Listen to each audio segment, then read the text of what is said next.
you know the drill. I'll go through all the things, introduce you, and then we'll kind of just jump into it.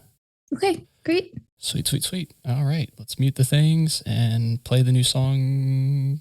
Yeah, I think the new songs are queued up. All right, let's do it.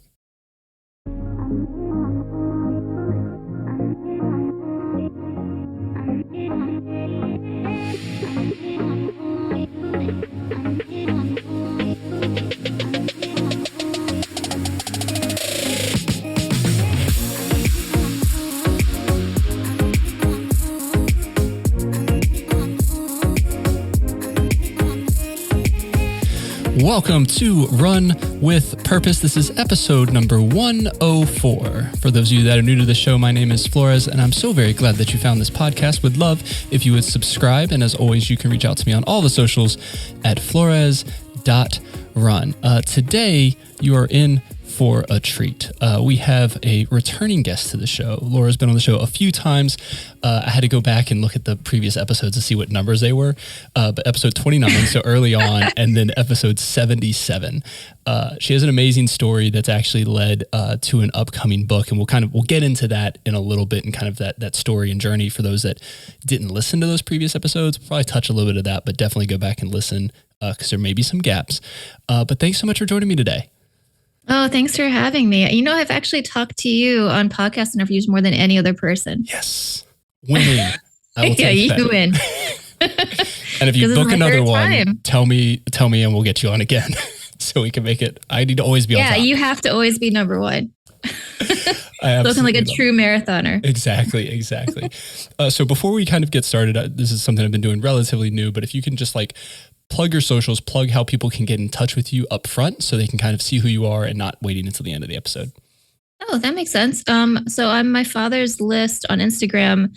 My website now is bylauracarney.com. We just thought that's better because I'm an author. So I have my quote unquote author, have my author's name. And what else? That's about it, really. You can pre-order my book from bylauracarney.com. Perfect. And we'll have all those things linked in the show notes. You don't have to be writing them down if you're running or driving while you're listening to this. But yes, Laura, please. How have you been? It's been a little while since we've chatted, at least in this way. I'm good. I'm a little, since finishing my dad's bucket list, the project I've been doing for about 5 years, 11 months exactly. I'm a little tired. I'm a little mellowed out. I don't have this driving thing happening every day, which is a little weird after 5 years or so that you don't have that thing anymore. I'm good. I'm very busy. You know, I kind of orchestrated it somehow that the list would end one week and my book about the list would end the week after. Mm-hmm. I'm still not totally sure how that came together, but that's how it was. So I'm kind of still working because I'm still working on parts of the book, but I feel very fulfilled. I guess that's the best answer to your question. I love to hear that because I think your journey in of itself is just an exciting kind of thing to live through. Like us being close and talking for these last few years, really, from the first time that we met, and kind of just me following along that journey, I think has been just an exciting thing from the outside looking in. I've already pre-ordered your book. I'm ready for it. To go through this process of seeing it all kind of come. But how does that feel like with this journey? I'm not saying the journey's over, but you almost get to this point where you've gotten through the list, you're working on the book. It's the journey is coming up to not an end, but to maybe a new chapter. How does that how do you go from that? It's a good question. I'm sort of figuring out as I go along. One thing I've been noticing a lot recently actually is I have people who mean very well keep asking me, what's next? What are you doing next? As though I have that mapped out, as though I have that plan. And I just keep saying, I don't know. Because the reality of the situation is just, this has taken so much out of me. It's such a once in a lifetime kind of thing to be doing that I need to rest. There's value in resting. And I think more than anything else, when people are asking me what's next, it speaks to, I guess, sort of the lifestyle we're all living in, right? Which is just we're always thinking about what the next thing is after we're done with something. And that's one thing this has really taught me, of the multitude of things this has taught me enough to put into a book, which is that you don't have to always have a thing that's next. I mean, there's value, I think, in resting. There's value in taking some time out. And I mean, the thing I'm really looking forward to right now is I have about like 10 books that I want to read.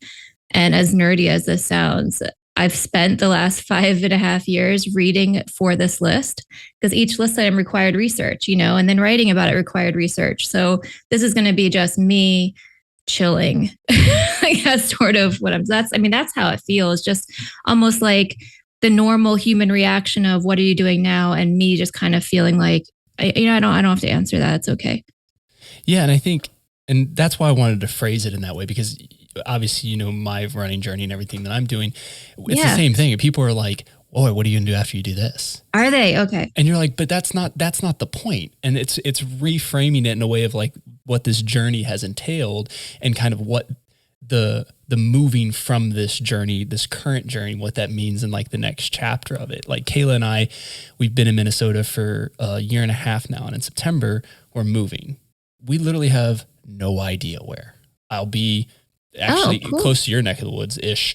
We'll hopefully finishing up the 50 states in New England. And then after that, we literally don't know what's next. And it's kind of nerve wracking and you kind of sit in that just like a little bit of unknown. But I think this concept that a lot of people do hit hard on is like, what's next? Like you have to have something else, like almost like this is just another checklist item. You're like, no, this thing like changed my life in a way. And because of that, the same thing when we think about maybe like 2020 and the pandemic and everything that's kind of gone on since then of, all right, what's now normal or what's a new normal? Everyone's always trying to get to this like, okay, what's the next thing? And it's like, well, let's sit in the thing we're in now because we need to sit in this and really understand it before we can move forward. Yeah, I mean, I guess it bodes well though for the book and everything because I think sometimes when people are asking me this, it's sort of like we're just used to seeing you go on these adventures. What's your next adventure? And it's like, I'm tired, man. Are you not entertained? Yeah. Like I'm really, really grateful. These people don't get me wrong. I'm grateful they've been following along and that maybe I've been affecting their lives. That's really cool. And I mean, honestly, I have my own bucket list. I started about halfway through and I've been sort of quietly checking that off. So yes, of course it has changed my life and that I am going to continue to go on adventures, but yeah, I don't have anything concrete. I have another book I'm thinking about doing that's sort of based on this one, just about like amazing women who kind of were trailblazers. But yeah, right now all of my energy is going to go into promoting the book. Yeah. I'm sure. How many races do you have left? You're on 42, right? 43. I just looked at my Instagram bio yesterday and realized I didn't update it. So I only have 7 left. So we've got in a month, I'll be doing, the first week of February, I'll be doing Arizona. I'll be in Phoenix. And then I've got Boston in April after having postponed that from 2020. And then, yeah, we're finishing in New England. I'm doing back-to-backs in New Hampshire, Maine, and then a weekend in between, and then Vermont. And that'll hopefully, if everything goes well throughout the year, we'll kind of wrap everything up, which is just a crazy just culmination of like events. And like the weirdest thing about all of it is like, so I don't know. I think I shared a little bit about it on social media, but not a lot, but about our dog passing. I saw that. I'm so sorry to hear that. And, yeah, for those that listen to your podcast. Yeah. Episode 101 where it's just me bawling for like 10 minutes. No, it was great. I loved it. But it's so my wife's and I's wedding anniversary is on the 15th of October and Bella passed on the 16th. And I'm actually finishing, if again, things go well, legs stay healthy, I'll be finishing on October 15th on our wedding anniversary. What? Yeah. So, and then it'll be the day before Bella. So, because we were doing some things. We're like, hey, do we like change the races up? Do we figure out a way to make this? And I go, no, like that's Bella's day. Like, so we don't do anything like that's how that separates. But it's just an interesting part of it. I know these next few races are going to be tough since she was at most of the races and that sort of thing. But yeah, it's this idea of we get so focused on the journey and the process of it that people kind of are used to that, right? Like they're like, okay, what's the next thing you're doing? Or how are you going to top this thing that you did? Yeah, I'm sure it's set out of politeness, Yeah. and just interest, but it's sort of like when you're on the receiving end and it's been like this was literally my dad's life goals and there were 54 of them and I did all of them. So it's like, it was a lot. In less than to 6 hear years. that sort of like, yeah, it's like, what'd you say? I said in less than 6 years. Yeah. And it's like, oh, not enough for you. That is sort of how it feels. You have to laugh. But no, I think that's really cool that you're kind of finishing your mission in New England. So you're sort of doing it where America was born, right? Yeah. Kind of going where the country started is where you'll end. Yeah. Boston will be fun. Congrats for getting accepted into that. I know that's hard. Yeah, it was. I will say, I told my running friends, I'm like, I'm a fake Boston marathoner because I'm doing the charity aspect, but I'm like, we're raising money for a good cause with Boston Medical Center. So, but yeah, I think that'll be kind of the race that'll kind of set the tone for all of this. And I think just the 50 states in general, it's super cool because I have my buddies that I ran Disney with last weekend. Mm-hmm. They're both going to run number 50 with me. And Chad, my one buddy, actually ran my first state with me as well. It was the second time I had done one in Ohio, but it was still the first state. So he'll technically have run state 1 and state 50 with me. And he's done a couple along the way as well. So it's interesting how you go along this journey, and with this, then you end up meeting new people. Can you tell me some instances on your end of thing of hey, because of this journey that I was on, I met this person or I got connected with this person that's actually turned into either getting more list items done or even just something larger, if there's anything that's off the top of your head. I've met amazing people every step of the way. And it's funny you asked that because just the other day, I was hanging out over the weekend. I was having my Christmas with my brother, and he and my husband and my sister-in-law were sort of, they were joking around about how, when you leave to go to work in the morning, maybe you don't want to talk to the neighbor, or that person who's on the train, oh, I don't know if I have the energy for that conversation today. And I was sitting there listening to this, and to be fair, last week was a crazy week for me book-wise, and I was finishing all my edits, so I was quite sleep deprived over the weekend. So they had that to deal with. But I sat there and I kind of blankly looked at everyone, and I was like, I just realized I really cannot relate whatsoever to what you're saying. And it's not because I'm this person who just loves talking to everybody. It's because I had to become that person to do my project. It got to a point where I recognized I should be open to talking to the person on the train, because what if, they know how I'm going to do this particular list item? And I am really grateful that ended up happening to me, because that's definitely not who I was before. I would very much be reserved. And that's how my dad was. So I got to walk in his shoes in that way. As obviously every person I've met doing this has been amazing, and not, that doesn't disclude all of these amazing podcasts I've been on, yours 3 times now. And one really cool thing that I couldn't have foreseen is a lot of the people I've met are doing similar missions, like yours, like my friend Mary Latham, her mission's called More Good. Her mother died of cancer, and she started staying in strangers' homes in all 50 states. Oh, wow. To prove that there's more good in the world, and collecting stories of kindness. And she's putting them in a book for hospital waiting rooms. I just met a guy in St. Louis who has been having a baseball catch with a stranger every day this year to honor his son, who was a baseball player in high school who died in a car crash.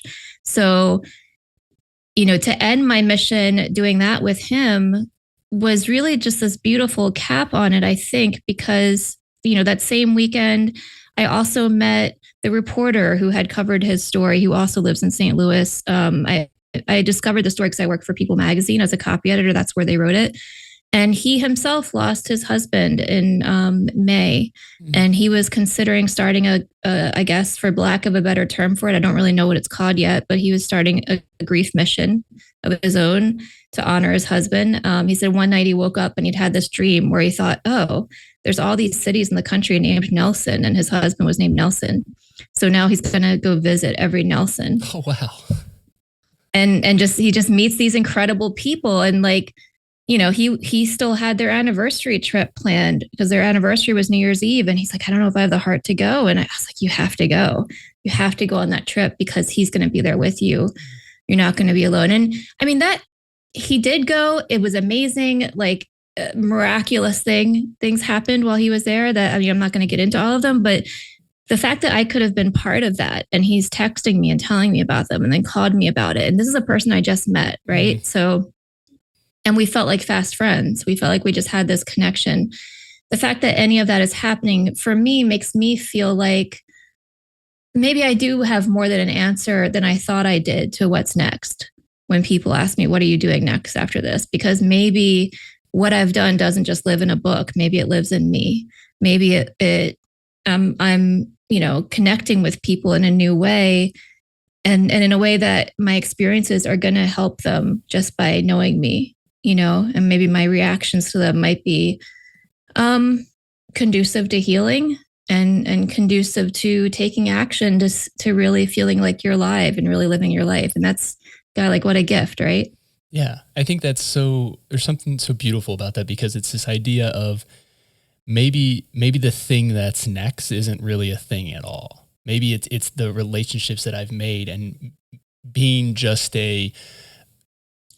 inspiration is one word that comes to mind. I can't think of another one right now, but that you're helping people kind of understand, like, they have something to give as well. Like, yes, I did this. Yes, I had the opportunity to do these things, but you have the opportunity to do so many amazing things, and you can be that light for someone else as well. And having stories like yours, or maybe even like mine, where people are like, wait a second, like, if they can do this, like, maybe I can dream these big dreams, and maybe I can do these things, because I'm not actually being held. The only thing that's holding me back is myself. Yeah, I think that, and the element of that's the most fulfilling to me is to be able to become a light to shine on people who are grieving. That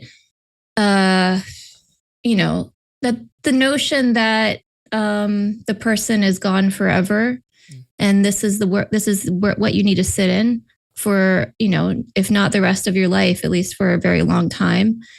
I don't really buy into that idea anymore, just because I did that for 13 years. And when I started doing this project, you know, as soon as I started doing it, I started seeing my father everywhere. He started communicating with me through what I was doing. And for me to recognize, all it took was this mindset shift. All it took was this sense of purpose and connection with his legacy for me to move past the feelings of sadness and quite honestly, anger and resentment, and a feeling like, why did this happen to me and my family? That's all it took for me to move past those things and get into appreciation and get into focusing on the abundance. I told someone the other day, I did an interview, and I sent this text after, which is so typical me, right? Because I'm like, oh wait, what about this part? And like all this info, she's like, I can't believe you just typed so many words.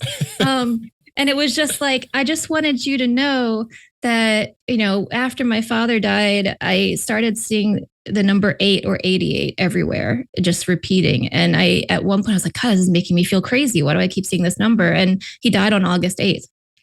And at some point I said, okay, I guess this is just you saying hi. Sure, let's just say that. So every time I would see it from that point forward, and this is going on like 10 years or so, I was just seeing this number. Like, okay, that's him. But really, you know, who knows what it was? Maybe it was him. Maybe it was my brain needing that connection at that particular moment. We don't really know, right? But when I started doing the list, that changed, because instead I started seeing the number 54. Like it just kept showing up in list items. Like there are 54 list items. He died when he was 54. I went to a Rose Bowl game as a list item. The final score was 54, which I had prayed at halftime, please make the final score the age he was when he died. And it was.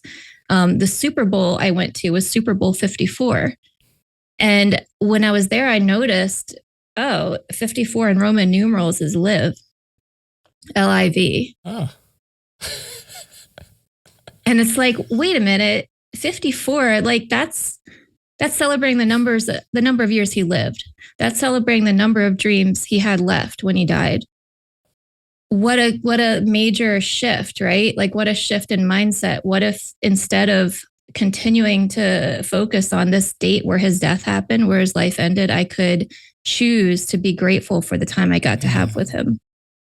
That's good. So, and it is interesting how we see those how when we can have that mind shift change, how things then the same things can just look different, right? I mean, that's the idea of changing your mindset of you're looking at the same thing, but you're looking at it through almost two different lenses, and how you perceive those then shows how you show up into the world. I was trying to write the 54 in my head and I was like, oh, what is that, Liv?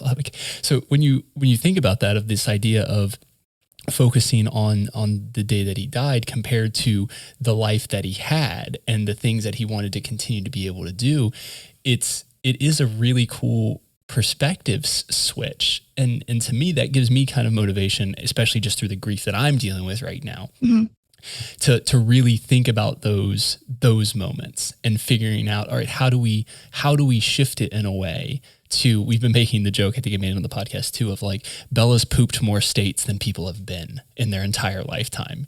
And it's like, I love that. You're like, if you think about it there, it's like, okay, how great of an experience it was, not only for her, but then also what she had provided to us in that idea where you can just shift that perspective. And I think so many people, whether it's something like this with grief or even just the day to day, they can focus so much on one aspect of it through a lens of maybe negativity or judgment or what have you. And then they're kind of missing the full picture because they're so narrow focused on this, saying, hey, like, let's just think about it through a different lens. The situation has not changed, but seeing it through that other lens just can sometimes just make it better. Yeah. And it's not just a mind thing, right? It's a heart thing too.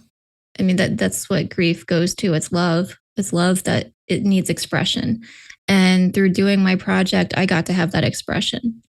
And I think that was what it was. That was what freed me of it. So it was so much more than just in my head. But I think that's when you're doing something that affects your heart, it starts changing what you see, what your brain processes. I mean, I started seeing hearts every day when I was doing the list. I still do. But every time I just felt like, okay, there's a breadcrumb. You know, I'm on the right path, because there are elements of the journey that felt so uncertain and almost felt crazy to me sometimes. Like, is this really what I'm supposed to be doing? And anytime I would be thinking that, I would end up seeing that, and I would know, no, I'm being motivated by love right now. That's what I'm supposed to be doing. And there's nothing else more important in life to be motivated by than that. So, I mean, obviously it was a gift to me in my life in so many ways. I'm never going to live the same way again. But it's interesting. You were talking about, I listened to the podcast you did last week, and you were talking about time and how we experience time. And one of the things that struck me while I was listening to it was, I don't think, maybe I'm wrong about this, it's just an idea. I don't think when somebody passes away who we're close to, I don't think what we're missing is more time with them, because we don't know what that would have been. We don't know what that is. Like, people will say things sometimes like, oh, she never got to have her dad at her wedding, or, you know, she never got to have him for these momentous occasions of her life. To be real, what I would have wanted probably was just a lunch with him, you know, like, not even, because my dad was famous for saying, one of his favorite things to say was, life is lived in the little moments. And I think that's true. It wouldn't have had to have been a momentous thing. But I don't think that that's what we're missing, because we don't really know. We don't know what that could have been. My brother always says, Dad's kind of like John Lennon. Like, we don't know what that Beatle would have produced. I think what we're missing is the moments we did have. I think we want those to be eternal. Yeah. And I think, in a way, if you think about it like that, it almost answers your question of our experience of time. Because, I mean, nobody wants to live forever either. Like, we don't want to all be vampires here. Like we do. And you said the only thing you can be sure of in life is that you are one day going to die. And yeah, that's true. But the other thing you can be sure of is that life is always going to change. And I mean, I think I read somewhere once, I wish I could remember who said this, but I read somewhere once, what's the only prayer God doesn't answer? Please, no more change. Yeah. That's it. Because you can be sure of change, and you can be sure of God's love. I think those are the two things you can be sure of, in addition to the fact that you're going to die someday. And I think the best way that I have found that you can have the experience of making time last longer, It isn't necessarily, oh, I want to have this feeling of being young forever, or I think I have all the time in the world, or even like, oh, I want to have a sense of purpose, like maybe later in life. Like, I think it's not so much the legacy you're going to leave behind and feeling, oh, I'm so fulfilled because people are going to remember me for this. Like, maybe that's true with my book. I don't know. Or maybe it's now true for my dad with his list. Like, and I'm surprised by this because I thought at the end of doing it, I would be thinking about those things. And I'm not actually thinking that way at all. Instead, I'm just more feeling very grateful for having had this opportunity to see what it feels like to really be alive. Because that's what this has felt like for me. Because I never really looked at it as this massive list of 54 things. Instead, it was 54 fun adventures. And each one would take so much out of me and attention and focus that instead it was like, I get to be a kid again 54 times. I'm learning about skydiving. I'm learning about sailing. I'm learning about surfing. Like, go down the list of all these crazy things, like new, not only just things that were cool and fun, but new. Mm-hmm. And I mean, the sports things, quite honestly, were all new to me. I like sports. I play sports, but I was never like a huge sports fan. And I got to learn about American history. Like, of course, I'm a nerd, so I'm going to learn those parts of it. But I do think, I think Joseph Campbell was the one who used to talk about how we don't want infinity, we want eternity. And what does eternity mean? Eternity means time doesn't exist. Eternity is when you're living in that moment, right? Because, time is a human invention. We're not going to escape it. But if we want to have the experience of the divine that exists inside of us, it's going to come in these moments of connection with someone else, or it's going to come in these moments of just, you're so in love with what you're doing. Yeah. And that's the best we can hope for. I really think that, whether it's a person or an activity that you're passionate about. Yeah, that's so true. I think that time aspect, it is an interesting, the whole concept itself is just interesting because I agree. You say they always say, I wish we had more time, or if we had more time. And like you said, we don't know what that time could have been. That time could have been good. The time could have been miserable. We had to make the hard decision specifically with Bella, but it was one of those like, okay, how much time do you give it before like someone's possibly suffering or something like that, right? And if you think about it in those terms, but the other terms is like, it's that reframing and understanding to be grateful for the time that we did have, and using that as a push through of like, I'm a better person now because of these things. If we take it from a non-grief standpoint in my journey and your journey, the way we've grown just as people. 5 years ago, there's no way you'd have me talking to strangers on the internet on a podcast. Like, it just wasn't a thing. Like, I'm not reaching out to people.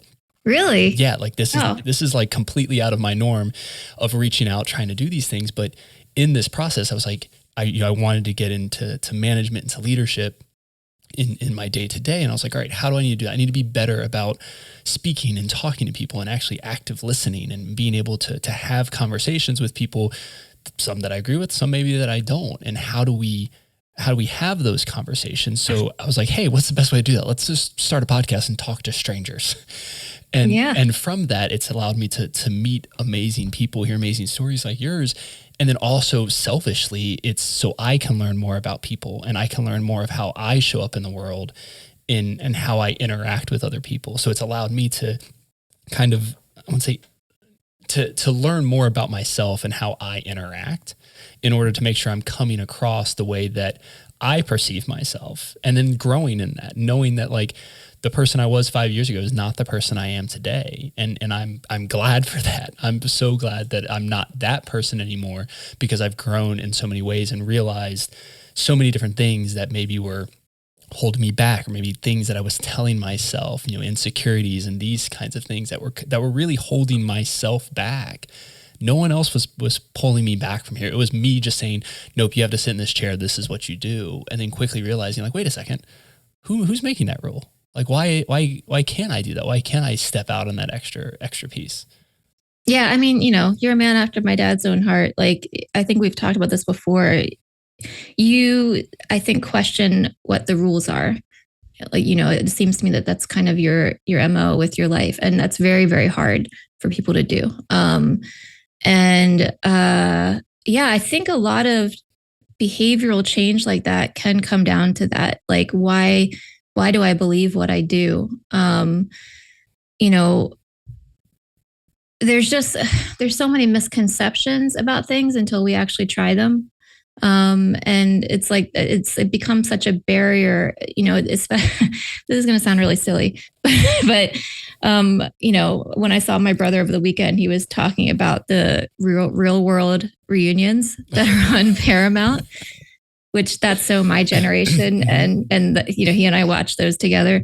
And so of course I had to go check it out. And I had already seen the New York one, but we hadn't seen New Orleans. And I was watching it over the weekend with my husband. And as I'm watching this thing, I'm noticing, okay, these people are all around like 40. That's about the age range where they are, 40, 42.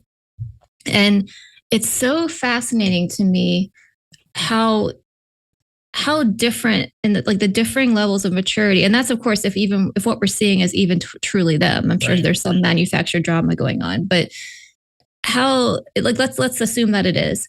They have such differing levels of emotional maturity at that age. And for some of them, they've been living these lives that are open to adventure, and they're very just like, if there's an interaction or some kind of conflict that happens with their old roommates who they're now back with, which that's a weird thing in itself. After 20 years, they can talk it out and they can process it and they can handle it. And then there's those who are, it's pretty evident that they have this set, whether it's a faith or a religion or, just for as an example, it could be anything. Like a set of beliefs that sometimes can be somewhat limiting. And it's like they're in this experience on TV, unfortunately, for better or worse, where their minds are being blown. Like someone is presenting them with new information. It's like, oh, I never looked at it this way before. And I'm sitting there thinking like, wow, they're like 40 years old. I can't believe that that's still happening, but that is still happening. I mean, I know you're a little bit younger than me, but I think you get to a certain age where either what you've been doing is working great, so great, keep doing it, or it's just not, and you're not satisfied, and the things that should make you fulfilled aren't making you fulfilled, and you just have to shift it. I just think it's so interesting how that can become such a crisis at that age. I mean, like the midlife crisis is real. Like it's a real thing that's happening to people. And I think it's really fascinating how so often the reason it's a crisis is because I think sometimes we just adopt these beliefs that aren't true to us at all, but it's just all we've been shown. And I think it's just the hardest thing to just radically shift what that's going to be for you in your life. Yeah, for sure. In regards to like the midlife crisis thing, I think that it's an interesting topic because usually you hear that with, the 50, 60-year-old just buying a Corvette and kind of just like, I didn't get to live this life, so I'm going this route. But I think to your point, it can also be a little bit of the, I didn't know that, or what do you mean I could do things a different way? And just that weird, I don't say weird, the thinking that you have of my way has always been the right way. No one has ever told me anything different. And now as I'm getting to be an adult or leading people or changing careers, for the third time, fourth time, fifth time, you start to realize like, wait a second, I could do things differently. And I still can do things differently when people realize that they aren't stuck. So I think a lot of people, they'll graduate from high school, they'll go to college, or graduate from high school and like this or college, and this is my thing. This is the thing I'm doing, and that's it. This is the only thing I can do. But this recent generation, at least, is starting to really question all of that. Just the norms of, do I need college? Do I need to go this route? And then their parents and the older generations are going, wait a second, I guess you don't. And then they're starting to rethink, oh, wait, why aren't we doing things maybe a different way? So it's a little different spin on the midlife crisis. And I think, again, you said, some of it could be manufactured in these reunion shows, but these are grown-ass adults that are literally figuring out life on live TV. And it's very interesting. Just like they did in their 20s. Exactly. And some of them are facing exactly the same issues that they did then. They still have not progressed on them. Right. And I thought, this is so how it is. Right. They don't realize that they are the same issues. Like underlying, it's the same things they're dealing with. They just didn't realize them to be that, I guess is a way of saying it. Yeah. I mean, someone said once, I'm not going to put this in a very eloquent way, but just that there's the idea that you face the same obstacle over and over and over and over again until you finally get it, because that's a lesson that's meant for you, and some things take a whole lifetime to figure out. Like it'll whisper and then it's going to fall on you like a brick. I think it's just the thing that really interests me is people get to a certain age and suddenly the thing they might have learned in their 20s much more quickly is actually painful to learn. It just becomes really hard. And it's because they have started to learn to value comfort and to value their way of doing things, almost as though the choices they've made in their lives are going to be fulfilling in and of themselves purely because they provide a sense of security or longevity in whatever it is that they happen to be doing.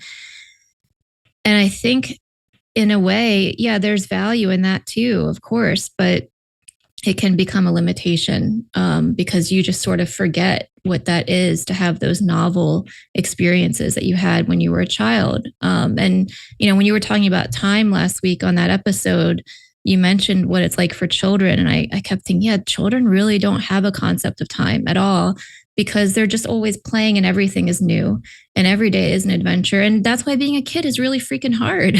It's really scary and difficult. And you're always the fool. You're always going to be making mistakes. And I think sometimes as, adults at midlife or approaching midlife, we've reached a point where we think we're expected to have mastery of so many things. And we pressure ourselves, I think, to have that or to appear as though we have that.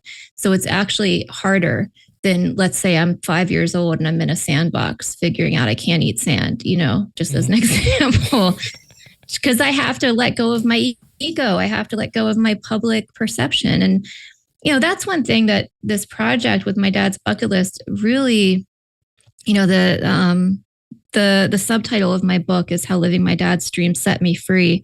And that's one of the ways that it really did that, because I was joking yesterday. I have an interview online right now with Inside Edition, and they, at the last minute, they're like, "Oh, can we use your singing voice for the interview?"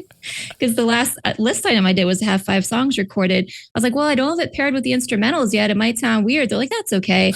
So I watched the interview and I'm like, "Oh my God, I am singing on TV," and it was like, okay, that's scary. It's nerve-wracking, but at the same time, what else is there? Like, what other scary things do I have to do? And now it's become a reflex for me that I'm going to be doing scary things that are potentially publicly humiliating. And it's like, oh, well, that's part of it. I think it's just, if you get into this, this way of living where that's a bad thing, showing your potential foolishness or mistakes or, vulnerabilities is a bad thing. That's when you start to feel really stuck. Yeah. Like you said, the idea of people valuing comfort and we get to a point where like, hey, this is comfortable. I can keep doing this and I can just live out these days in this way. And we never take those extra steps or step out into a little bit of unknown or a little bit of discomfort to be like, what does this feel like? It may not be for you. You may have done it and been like, nope, I don't like this. But now it's something where you can be like, I took the chance, I did the thing. And now I'm here, on this side of it with more information than I had on the other side of it. And I think there's something about being an active participant in those things that then allows us to really kind of be engulfed in the whole situation, right? We can read a book, we can read an article about something, but until we actually do it, we're not going to know what that experience is. I read a ton of books about running marathons and ultra marathons, and I still fell flat on my ass in my first race and was not anywhere prepared that I should have been. Because you're like, oh wait, this isn't just easy. Like I have to put in a little more work. It's not just about knowing the things; it's also about doing them. Yeah, it's really funny that's where you went, because I was totally just sitting here thinking, oh, you get it because you're a marathoner. I think either there's a reason so many people after they hit 40 all of a sudden are interested in running or interested in pursuing these endurance sports that, it doesn't take much to run. You just put on some shoes and you go out there and you do it. It's not like you have to join a gym, or there's not a lot of, there aren't any sporting goods that you need to do this. Don't tell my wife that, though. I spend a lot of money on things. There's a lot of things. Okay. Yeah. Well, that's when it becomes your thing. Like that's when it becomes something different. Just to start though, usually you probably already have sneakers you can use. And I think it's a gateway. I think we might start doing it for a variety of reasons. My friend's doing this. This looks like it could be fun. I want to get back in shape. It's New Year's, whatever that reason might be. But if it's something that you start pursuing as part of your life regularly, you get used to that discomfort, and I'm preaching to the choir right now, but you get used to pain. But more than that, you get used to your body moving and feeling that aliveness in yourself, and feeling like, oh, I'm part of something right now. I've committed to this race. So now I'm committing to myself. Now suddenly I value my time and I value my opinions and my decisions because I have to do that.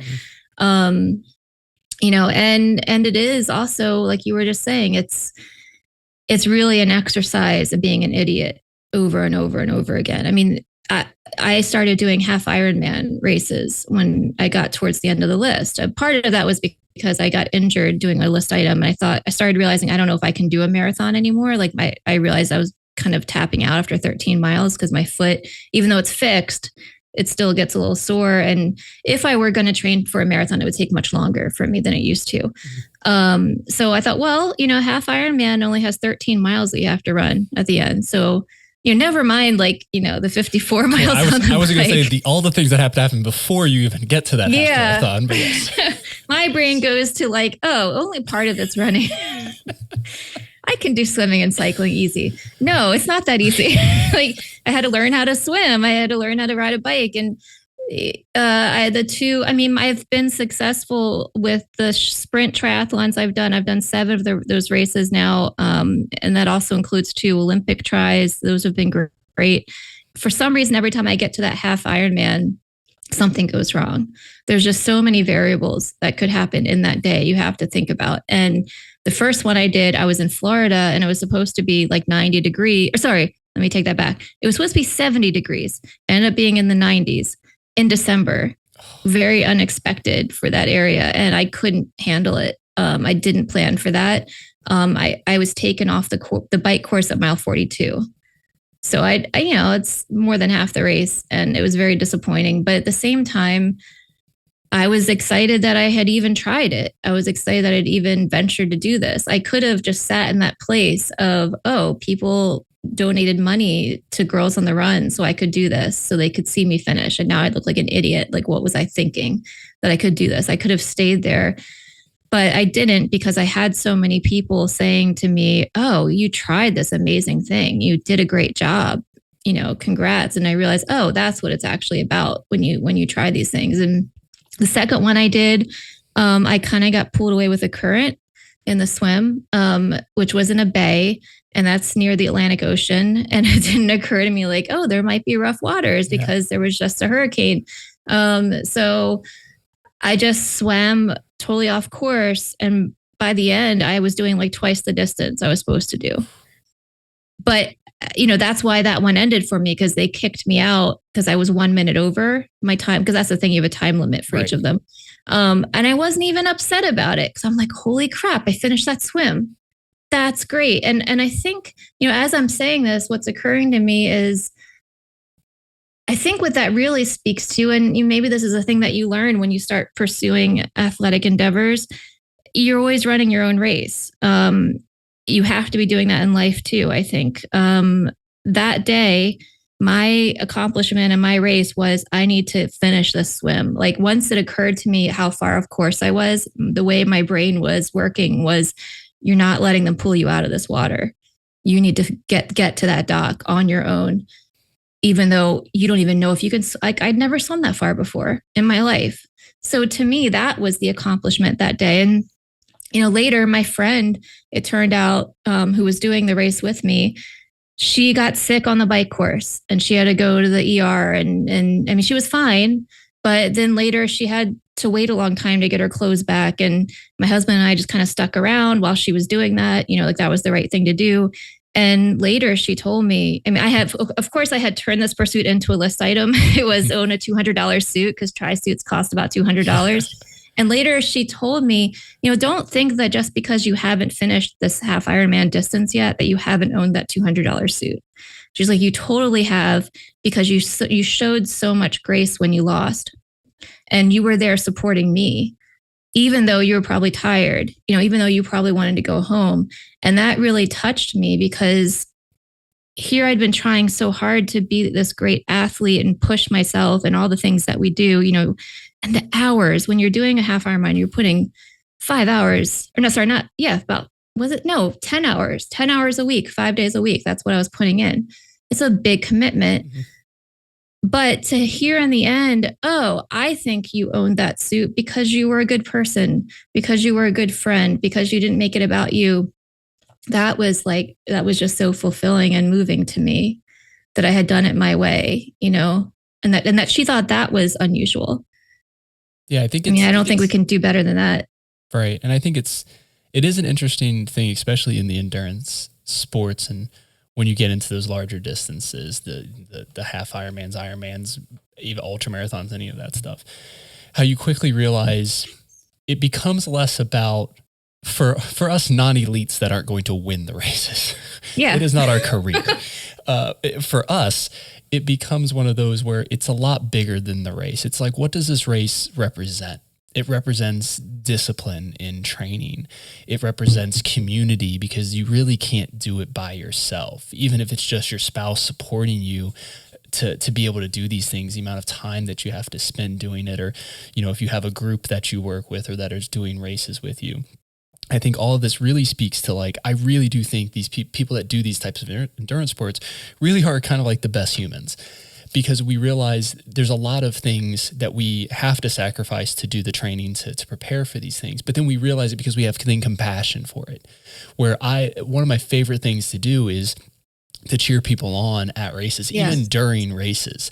Like, way to go, you got this. What can I do for you? Anything I can help.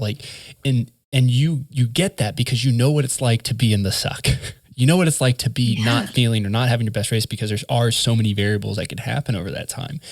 And really, I attribute a lot of the change probably in my last 5-6 years to those experiences that I've had running. I think this year will be 12 years since I ran my first marathon. In May will be 12 years. And in that time, I think it's like 53 or 54 marathon or longer. So like, I've been able to be a part of so many different avenues of running, and met so many people along the way that, maybe my little bit of inspiration helped someone. The couple races that I finished that it was slower than I wanted to, but you know what? I found someone that needed help and I ran with them the rest of the race. And those races are the ones that I remember more than the race that I busted my ass and went as hard as I could and, almost got a PR and had, really good time. Really, like, those races are great. They have their own place, but the idea of building others up, and how this one activity has opened me up to so many things. The podcast, Hangry in general, raising money, for those living with the issue of hunger. All of these things stemmed because I decided I was just going to start running. All of these relationships that I have, all of the places that I've been able to travel around the world have started because of me just taking literally a step. And I think it's this idea of whatever we're doing, it doesn't have to be endurance for you, whoever's listening. It's this idea of whatever you're going to do it with purpose and take that step, because you don't realize the impact that you'll make is going to be much larger than the actual activity that you're doing. Well, and it could just be a matter of, maybe running's not for me. I'm going to go outside for 30 minutes every day. And that's, I say just, like, there's no just to that. Going outside every day is really important. Being out in nature is really, that's part of, I think, the modern condition, is that we've become disconnected from what we are.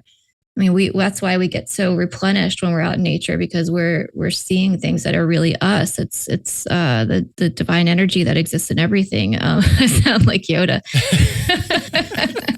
The force is in everything.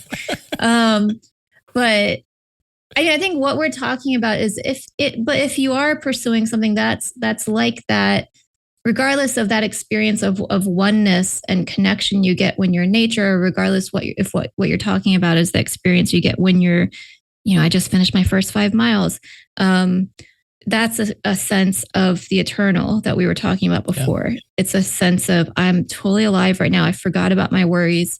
I'm just here. I'm just living. And what I've learned with my project, and I think something that can really help people who are at a place in their lives where it's like, well, what I've been doing isn't working. I need to do something different. It's just that you can carve that out for yourself. Yes, we're all existing in a reality that we all share, but we're also existing in our own time, in our own reality.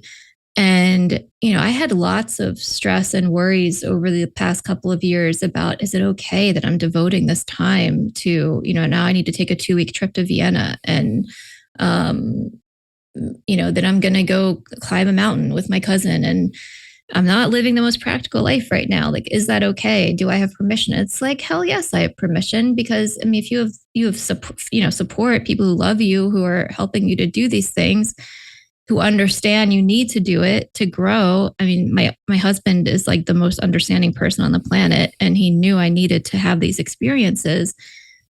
It's so important to have that thing that's just yours. I think, I'm sure people who are listening to this right now who have kids are just like, what is she talking about? Like really? Like I'm a chauffeur and a cook, and that's my day-to-day life. And I understand that is true for a lot of people's existence, but even just a little bit of time in your day where you feel like your life is still yours, I think is really valuable for that reason. Yeah, 100%. Well, Laura, we could probably talk for days. I know we talked about right before recording. We're like, we could go 6 hours if we need to. And we're like, but we can't. And it's just like another reason to have you back on the show to make sure I stay number one on the podcast charts. Yeah. Having you. But I really appreciate you taking the time today to kind of talk through this. I know we didn't talk too much about the book itself, but they'll be able to connect with you to learn more about it, obviously pre-order and all the things. But is there anything else that you wanted to kind of get out before we wrap up? Oh gosh, I don't know. I hope that this is a book that's going to help people with grief. My hope is that I'm expressing things in it that people need to hear because they're feeling it, but they don't totally know how to say it. And I think that's still a big dilemma in our society. I think we don't really know how to talk about it. It's a very vulnerable feeling for me that I did that, but I think it was worth it because I think it might have that effect. So yeah, if that's something that you're going through in your life, I hope that you can own it and process it and have those emotions. And maybe you might be interested in buying this book because it might give you at least like a step towards doing that. Yeah, love that. And we'll have you on after the book comes out because like I said, I've already pre-ordered my copy. I'm ready to read it, and then we'll talk again, I'm sure. Yeah, I love talking with you again. Perfect. Thank you so much for having me. Of course. Everyone else, you can reach out to me on social media everywhere at flores.run. Subscribe, leave a review for the podcast. That's how we keep going up so people can hear great stories and learn some cool stuff. Check out Hangry Gear. We are hangry.com.